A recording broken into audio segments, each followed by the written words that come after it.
Сооратуучу Кудай. 18-ноябрь.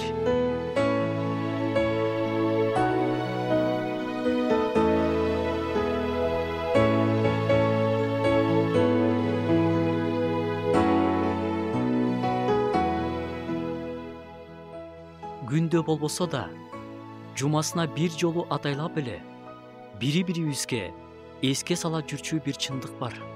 Ал жакшы кабар китебинде жазылган. Бардыгы үчүн ыраазычылык билдиргиле. Анткени Кудайдын Машаяк Иса аркылуу силерге ачылган эрки ушундай.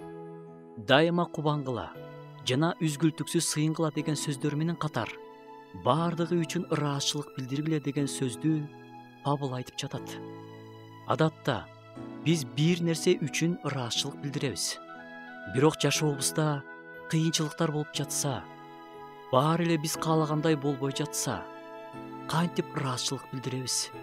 Менде бул же тигил болгондо, мен тигиге же буга жеткенде ошондо ыраазычылык айтмакмын дегендер да бар.